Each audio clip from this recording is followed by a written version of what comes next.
चला, काल काय बघितलं आपण? Neither dash dash nor. आज काय बघायचं आहे आपल्याला?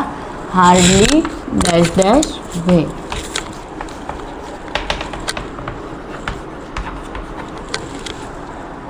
Hardly when. आता हार्डली व्हेन करण्यासाठी ना एक छोटंसं थोडंसं वाक्य आपल्याला कळालं पाहिजे मराठीमध्ये. का? कारण ह्यामध्ये जी दोन वाक्य असतात ते पहिलं म्हणजे एक वाक्य हे मेन म्हणजे मूळ वाक्य असतं आणि दुसरं वाक्य जे असतं ते त्याचा होणारा परिणाम. तुम्ही इथं आले म्हणून मी शिकवते. क्रिया तुमची येण्याची. समजलं? त्यासारखंच आपल्याला वाक्य वाचल्यानंतर समजलं पाहिजे की मूळ वाक्य कोणतं आहे आणि त्या वाक्याचा होणारा परिणाम कोणता आहे. जे मूळ वाक्य असतं त्याच्या सुरुवातीला आपल्याला हार्डली हॅड वापरायचे.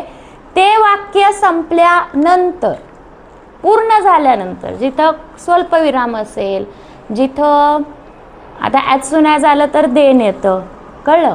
अँड आला असेल तर तिथं आपल्याला वापरायचे व्हेन. काय वापरायचे? व्हेन. आता याचा अजून एक नियम खूप लक्षात ठेवण्यासारखा आहे. कदाचित तो कधी कधी असा निघून जातो. जर तुम्ही हॅड वापरताय, काय वापरताय? हॅड, म्हणजे क्रियापदाचं कितवं रूप घेणं तुम्हाला गरजेचं आहे. समजलं? म्हणा तुम्ही असं मग हार्डली हॅड पहिलं वापरून लगेच क्रियापद घ्यायचं का? नाही. वाक्यरचनेत बदल करायचा नाही. वाक्याच्या सुरुवातीलाच तुम्हाला हार्डली हॅड वापरायचं आहे. त्यानंतर जो करता असेल तो आणि त्याच्या पुढे लगेच तुमचा काय येतो? क्रियापद. म्हणजेच क्रियापदाचं कितवं रूप घ्यायचं आहे तुम्हाला? तिसरं. त्यानंतर मेन वाक्य म्हणजे मूळ क्रिया आहे तशीच लिहायची. ती संपल्यानंतर आपल्याला व्हेन लिहायचंय आणि दुसरं वाक्य आहे तसंच लिहायचंय. जर दुसऱ्या वाक्यामध्ये ॲट वन्स, इमिजिएटली, अँड यांसारखे शब्द काढून टाकायचे, वापरायचे नाही. समजलं? आता पहिलं वाक्य वाचा बरं. काय आहे? He arrived when it started to rain. जर ॲज सून ॲज आले तर समजून जायचं ॲज सून ॲज आणि त्याच्या पुढे जे वाक्य आहे तीच आपली मूळ क्रिया आहे. ठीक आहे? इतर वाक्यांमध्ये विचार करा. ॲज सून ॲज मध्ये डोळे झाकून वाक्याची सुरुवात कशाने करायची? Hardly had. म्हणजे ॲज सून ॲजच्या जागी तुम्ही काय वापरलं? Hardly had. पुढे तुमचा काय आला? करता. काय तुमचा करता? ही. ठीक आहे? पुढे क्रियापदाचं तिसरं रूप. आता ईडी आलेलं आहे. दुसरं आणि तिसरं रूप काय असणार आहे? सेमच असणार आहे. समजलं? मग इथं काय आलं? ही अराइव्ड व्हेन काय करायचं आहे? काढून टाकायचं आहे.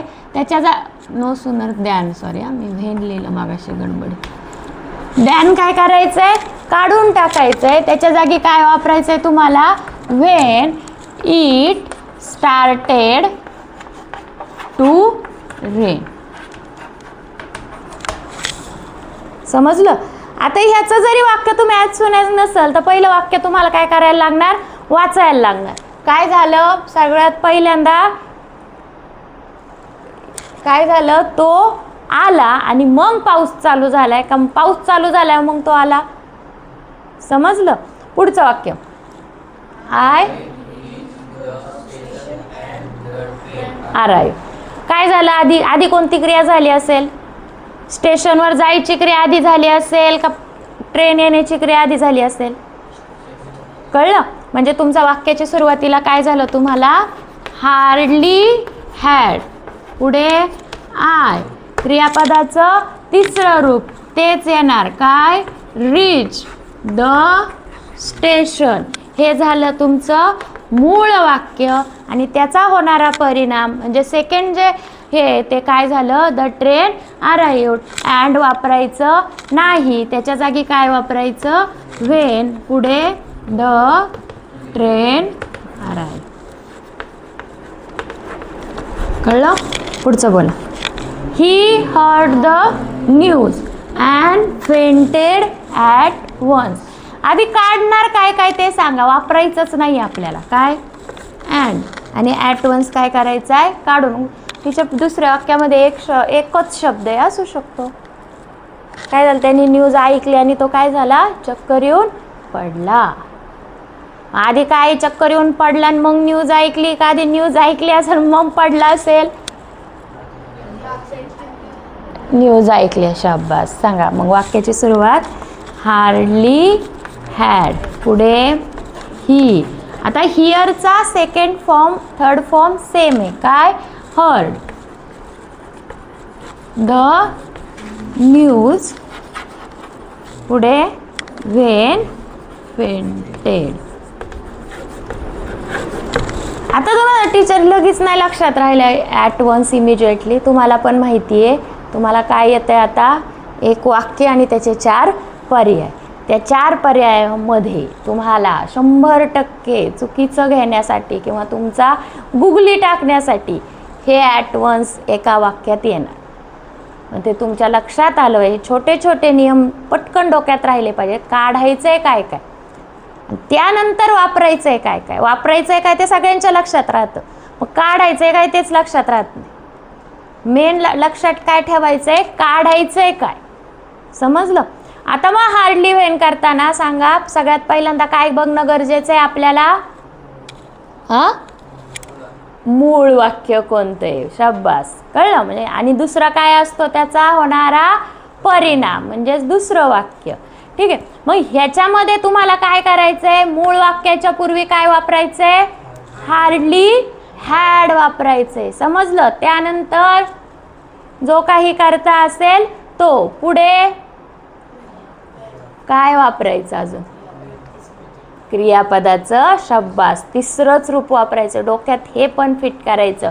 हॅव, हॅज, हॅड आलं रे आलं की काय येतं आपलं, क्रियापदाचं तिसरं रूप येतं.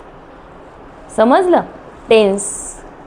त्याच्यानंतर जे तुमची मूळ क्रिया आहे किंवा पहिलं वाक्य आहे ते काय करायचं, आधी लिहून घ्यायचं. पहिलं वाक्य संपल्यानंतर काय वापरायचं आहे आपल्याला, व्हेन वापरायचं आहे. आणि त्यानंतर दुसरं वाक्य आहे तसंच लिहायचं आहे. वाक्याला जे कंजक्शन जोडतात, अँड सारखे शब्द, दॅन सारखे शब्द, ते काय करायचे, काढून टाकायचे, ते वापरायचे नाही. जर वाक्यामध्ये ॲट वन्स आलं, इमिजिएटली आलं तर ते पण काय करा, काढून टाका, वापरू नका. समजलं. हार्डली हॅड खूप सोपं आहे. No sooner than, not only but also, hardly when, ह्या तिघांपैकी एखादं येतं. आता तसं मी चेन द व्हॉइस काय सांगते, बाय हुक बाय, काहीही करा तुम्ही, काहीही करा, कुठंही जा.